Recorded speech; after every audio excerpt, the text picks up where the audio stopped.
अगर आप बिहार में बीपीएससी टीआरई 4 की तैयारी करना चाहते हैं तो मेरे चैनल पे बने रहें, क्योंकि हम आपको वो सभी बेसिक चीज़ें पढ़ाएंगे जो परीक्षा में पूछे जा सकते हैं और पूछे जाएंगे। चलिए हम प्रश्नों को देख लेते हैं। चलिए देखते हैं। पहला क्वेश्चन है, सौर परिवार में ग्रहों की संख्या है क्या है? अ 6, ब 7, स 8, द 9। इसका जो आंसर होगा वह हमारा 108 हमारा आंसर हमारा सही हो जाएगा। अब चलते हैं दूसरे क्वेश्चन की तरफ। दूसरा क्वेश्चन, ग्रहों की परिभाषा के अनुरूप नहीं है क्या?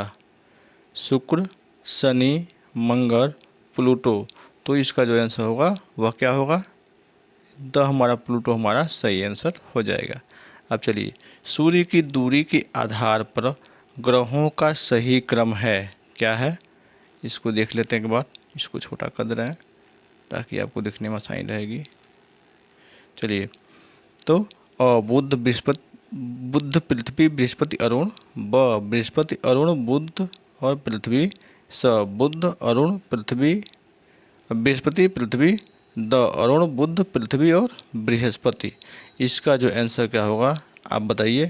इसका जो आंसर होगा वह हमारा हमारा बुध पृथ्वी बृहस्पति और अरुण आंसर हमारा सही आंसर हो जाएगा। अब चलते हैं नेक्स्ट है, जीव श्वसन क्रिया में वायु से ग्रहण करते हैं क्या? नाइट्रोजन, मीथेन, स ऑक्सीजन, द कार्बन डाइऑक्साइड। तो हम सभी को मालूम है इसका जो आंसर होता है वह हमारा स आंसर होगा। ऑक्सीजन हमारा आंसर हमारा सही आंसर हो जाएगा। अब चलते हैं नीचे पांचवें क्वेश्चन की तरफ। लिख रहा है, पृथ्वी के भीतरी परत जो अत्यधिक गर्म है कहलाती है? अ प्रवार, ब क्रोड, स भूपट्टी, द इनमें से कोई नहीं। इसका जो आंसर होगा वह हमारा क्रोड आंसर सही हो जाएगा। ब हमारा सही हो जाएगा। अब चलते हैं क्या छठवां, चंद्रमा है क्या है? कृत्रिम उपग्रह है, प्राकृतिक उपग्रह है, ग्रह है, इनमें से कोई नहीं। तो हम सबको मालूम है जो 6 का जो हमारा ब आंसर हमारा सही हो जाएगा। प्राकृतिक उपग्रह हमारा सही आंसर हो जाएगा। अब चलिए सातवें क्वेश्चन की तरफ चलते हैं। सातवां क्वेश्चन कह रहा है, पृथ्वी का सबसे नज़दीकी ग्रह है क्या है? अ शनि, ब अरुण, स वरुण और द शुक्र। इसका जो आंसर होगा वह हमारा द आंसर हमारा शुक्र हमारा जो है उत्तर हमारा सही हो जाएगा। अब चलते हैं नेक्स्ट क्वेश्चन के तरफ। चलिए, आपसे निवेदन है कि प्रश्न संख्या 1, 2, 3, 4, 5 आप सभी इसका स्क्रीनशॉट ले लें और इसका जो कमेंट बॉक्स है मेरे कमेंट बॉक्स में इसका आंसर आप हमें दे दें। चलिए, एक नया चैप्टर आपके सामने है, पर्यावरण चैप्टर है। पर्यावरण के निर्जीव घटक का उदाहरण नहीं है क्या है? ब जल, स पौधे और द प्रकाश। इसका जो आंसर क्या होगा वह हमारा और ये हमारा क्या होगा आप देख लीजिए। स आंसर हमारा सही आंसर हो जाएगा। पौधे हमारा सही आंसर हो जाएगा। पौधों का रंग हरा रंग होता है क्यों? जल से, मिट्टी से, क्लोरोफिल से या द प्रकाश से। इसका जो आंसर होगा हमको मालूम है क्लोरोफिल हमारा सही आंसर हो जाएगा। अब चलते हैं नेक्स्ट क्वेश्चन के तरफ। नेक्स्ट क्वेश्चन है, यदि पौधों में क्लोरोफिल नहीं होगा तो डैश डैश डैश क्रिया नहीं होगी। क्रिया नहीं होगी, आप इसको देख ले। क्या चीज़ की क्रिया नहीं होगी? श्वसन की क्रिया नहीं होगी कि प्रकाश संश्लेषण की क्रिया नहीं होगी, प्रदूषण, इनमें से कोई नहीं। तीसरे का जो आंसर है वह हमारा क्या होगा? तीसरे का हमारा आंसर हमारा प्रकाश संश्लेषण की क्रिया हमारी नहीं हमारी होगी। चलिए, जो अपना भोजन स्वयं बनाते हैं उन्हें क्या कहते हैं? ठीक, शाकाहारी, मांसाहारी और सर्वाहारी। द उत्पादक। इसका जो आंसर क्या होगा? इसका आंसर हमारा सही सही आपने सोचा है। इसका जो आंसर होगा वह हमारा द आंसर हमारा सही आंसर हो जाएगा। अब चलते हैं नेक्स्ट क्वेश्चन के तरफ। उत्पादक हमारा सही आंसर हो जाएगा। अब चलते हैं नेक्स्ट। निम्नलिखित में से उत्पादक कौन है?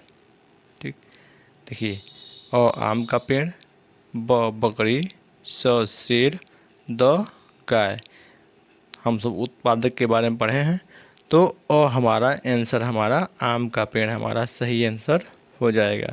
अब देखिए, अब है छठवां जो क्वेश्चन है कह रहा है, आपने गाय, भैंस, बकरी आदि जानवरों को तालाब के पानी में नहाते, लोगों को कपड़े साफ करते, बर्तन धोते देखा होगा। इससे तालाब में होता है क्या होता है? वायु प्रदूषण होता है, जल प्रदूषण होता है, ध्वनि प्रदूषण होता है, भूमि प्रदूषण होता है। इसका जो आंसर होगा वह हमारा आप सभी जानते हैं, हमारा जल प्रदूषण हमारा आंसर हमारा सही आंसर हो जाएगा। अब चलते हैं नेक्स्ट। अब कह रहा है कि फैक्ट्री से निकलने वाले धुएं के कारण होता है क्या होता है? ध्वनि प्रदूषण, जल प्रदूषण, वायु प्रदूषण और भूमि प्रदूषण। तो इसमें क्या होता है?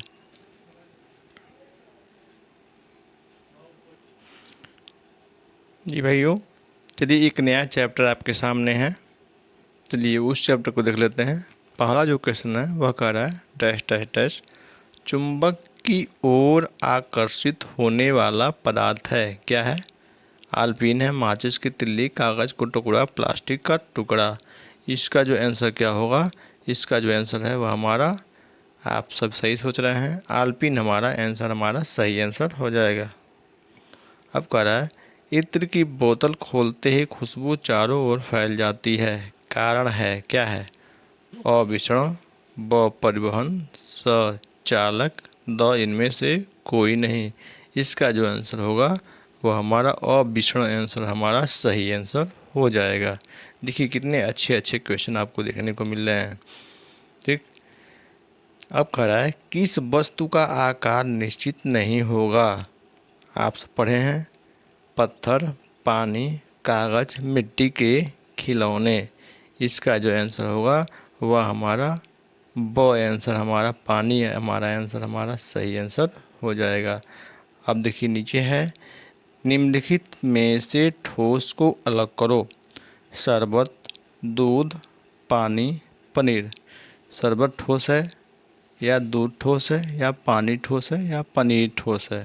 तो इसका जो आंसर होगा वह हमारा ठोस हमारा क्या है? पनीर है।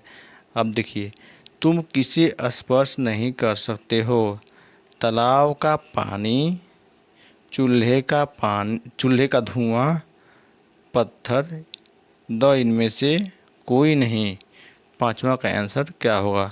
पांचवा का आंसर जो है वह चूल्हे का धुआं हमारा आंसर हमारा सही हमारा हो जाएगा। अब चलते हैं नेक्स्ट।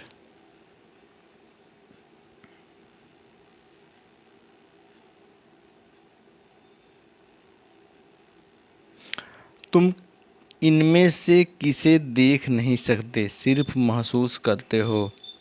खाने की खुशबू, बहता हुआ पानी, लुढ़कता हुआ पत्थर, इनमें से कोई नहीं। क्या कह रहा है? अब कह रहा है तुम इनमें से किसे देख नहीं सकते, सिर्फ महसूस करते हो? खाने की खुशबू, बहता हुआ पानी, लुढ़कता हुआ पत्थर, इनमें से कोई नहीं। इसका जो आंसर है वह हमारा खाने की खुशबू आंसर हमारा सही हो जाएगा। द्रव का उदाहरण नहीं है, नींबू का शरबत, बर्फ, तेल, इनमें से कोई नहीं। इसका जो है आंसर हमारा बर्फ हमारा सही आंसर हो जाएगा।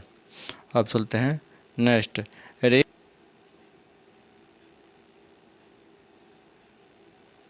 रे अब देखिए आठवां क्वेश्चन है, रेत को जिस भी आकार के बर्तन में डालो वह उसी आकार को ग्रहण कर लेता है, आपके अनुसार है ठोस, द्रव, गैस, इनमें से कोई नहीं।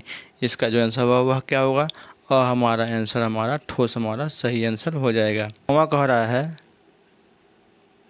इनमें से कोई एक अलग है, उस पर गोला लगाइए। और बोतल में भरी हवा, गुब्बारे में भरी हवा, लकड़ी का टुकड़ा और द खोखला पाइप। इसमें क्या आंसर इसमें होगा? सही आंसर क्या होगा? तो हवा देखते रहिए, इसमें किसमें हवा है? बोतल में भी हवा है, गुब्बारे में भी हवा है, और जो खोखला पाइप है उसमें भी, उसके अंदर भी हवा रहती है। तो इसलिए सबसे अलग क्या है? तो हमारा लकड़ी का टुकड़ा हमारा आंसर हमारा सही आंसर हो जाएगा। अब देखिए, अब कह रहा है ऐसे पदार्थ जो निश्चित स्थान नहीं घेरते, जिनका आकार निश्चित होता है परंतु निश्चित भार होता है, उसका उदाहरण है क्या है?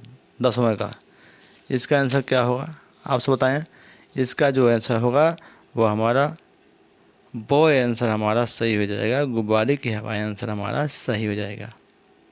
अब चलिए 11वें क्वेश्चन की तरफ चलते हैं। 11वां क्वेश्चन कह रहा है पदार्थ जो स्थान घेरते हैं तथा जिसका निश्चित आकार का भार होता है परंतु बहते नहीं हैं, इसका उदाहरण है। 11वां क्वेश्चन में चलते हैं। 11वां क्वेश्चन कह रहा है पदार्थ जो स्थान घेरते हैं तथा जिसका निश्चित आकार तथा भार होता है परंतु बहते नहीं हैं, इसका उदाहरण है। और नमक, ब चाय, स अगरबत्ती का धुआं, द इनमें से कोई नहीं। इसका जो आंसर होगा वह हमारा नमक आंसर हमारा सही आंसर हो जाएगा।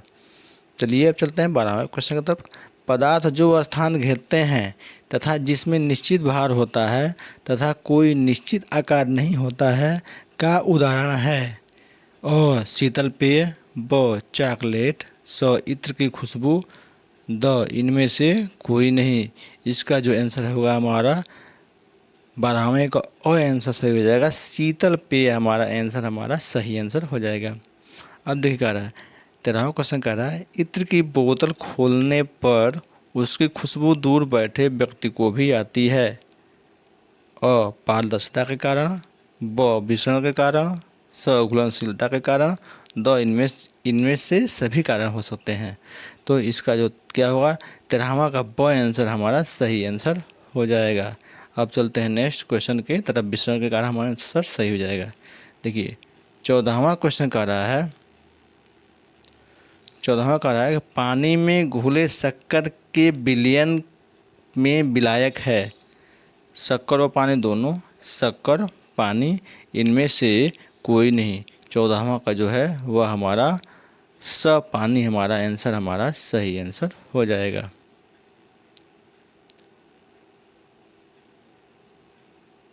स पानी हमारा आंसर हमारा सही आंसर हो जाएगा। अब चलते हैं नेक्स्ट चैप्टर के तरफ। ये कह रहा है पहला क्वेश्चन क्या है?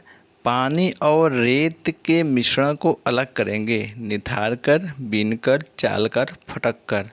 तो इसका जो है निथार कर करते हैं। तो और हमारा आंसर हमारा सही आंसर हो जाएगा। अब देखिए गेहूं एवं भूसे के मिश्रण को अलग करने के लिए आप किस विधि का उपयोग करेंगे? बीनना, चालना, फटकना, निथारना। हमारी माता बहनें जो हैं बहुत करती हैं। तो और जो किसान बंधु हैं वो भी करते हैं। किसान बंधु जब खेत से जब गेहूँ लेके आते हैं तो उसमें भूसे पड़े होते हैं। तो किसान बंधु क्या करते हैं? बीनना, चालना, फटकना या निथारना। तो इसका जो आंसर है वह हमारा क्या आंसर होगा? इसका जो आंसर होगा स हमारा फटक कर हमारा आंसर हमारा सही आंसर हो जाएगा। ठीक। अब देखिए किसान बंधु क्या करते हैं? वो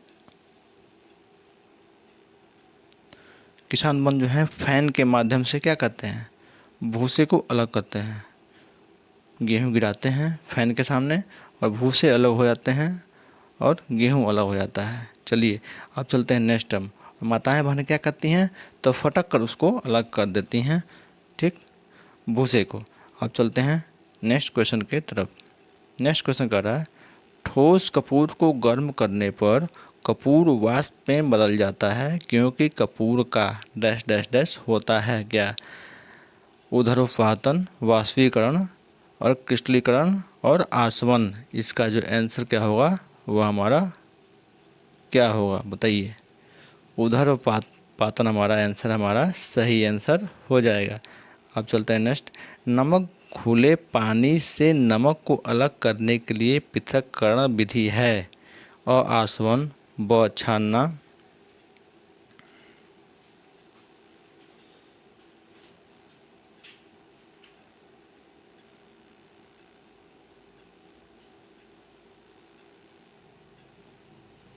अब देखिए, नमक घुले पानी से नमक को अलग करने के लिए पृथक्करण विधि है आसवन, छानना, वाष्पीकरण और क्रिस्टलीकरण।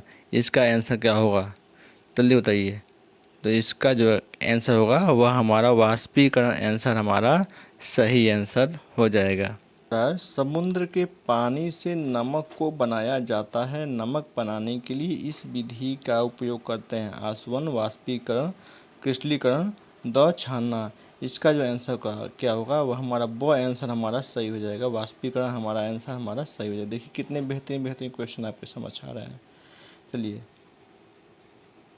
देखिए, एक नया चैप्टर अपने सामने है। नया चैप्टर कह रहा है ज्वार भाटा का आना डैश डैश डैश परिवर्तन है। आवर्ती, अनावर्ती, अब फिर से आवर्ती एवं अनावर्ती दोनों, इनमें से कोई नहीं। इसका जो आंसर होगा वह हमारा आवर्ती हमारा सही आंसर हो जाएगा। आलू का सड़ना परिवर्तन है। अवांछनीय, वांछनीय, अवांछनीय, वांछनीय, अवांछनीय व वांछनीय दोनों, इनमें से कोई नहीं। इसका जो आंसर है वह हमारा अवांछनीय आंसर हमारा सही आंसर हो जाएगा। आप चलते हैं, दूध को दही का बनना है क्या। मंद परिवर्तन, तीव्र परिवर्तन, दोनों परिवर्तन, इनमें से कोई नहीं। इसका जो आंसर होगा वह हमारा मंद परिवर्तन आंसर हमारा सही आंसर हो जाएगा। अब चलते हैं नेक्स्ट। उत्क्रमणीय परिवर्तन का उदाहरण है पानी से बर्फ बनना, कागज का जलना, भूकंप का आना, दूध से दही का बनना। इसका आंसर क्या होगा, इसका आंसर हमको होगा पानी से बर्फ बनना हमारा आंसर हमारा सही आंसर हो जाएगा। अब चलते हैं नेक्स्ट। वर्षा का होना डैश डैश डैश परिवर्तन है। अवांछनीय, वांछनीय, अवांछनीय व वांछनीय दोनों, इनमें से कोई नहीं। पांचवा का जो आंसर होगा वह हमारा अवांछनीय व वांछनीय दोनों आंसर हमारा सही आंसर, सो हमारा आंसर हमारा सही आंसर हो जाएगा। अब कह रहा है वांछनीय परिवर्तन है फल का पकना, जंग लगना, कारखाने से धुएं निकलना, रेल दुर्घटना होना। इसका जो आंसर होगा वह हमारा फल का पकना आंसर हमारा सही आंसर और हमारा हो जाएगा। अवांछनीय परिवर्तन का उदाहरण है दूध का फटना, दूध को फाड़ना, रेशम का बनाना, इनमें से कोई नहीं। इसका जो आंसर होगा वह हमारा क्या आंसर होगा बताइए। इसका हमारा जो आंसर है वह दूध का फटना हमारा आंसर हमारा सही आंसर और हमारा सही आंसर हो जाएगा। अब चलते हैं नेक्स्ट क्वेश्चन के तरफ।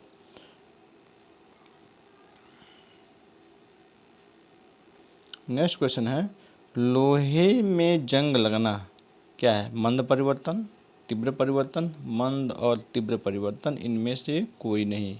इसका जो आंसर होगा वह हमारा मंद परिवर्तन हमारा आंसर हमारा सही आंसर हो जाएगा। निम्नलिखित में से कौन सा उदाहरण अनुत्क्रमणीय और मंद परिवर्तन दोनों का है। दिन रात का होना, नदी में बाढ़ आना, बीजों का अंकुरण, बर्फ का बनना। इसका जो है आंसर होगा वह बीजों का बनना हमारा आंसर हमारा सही आंसर हो जाएगा।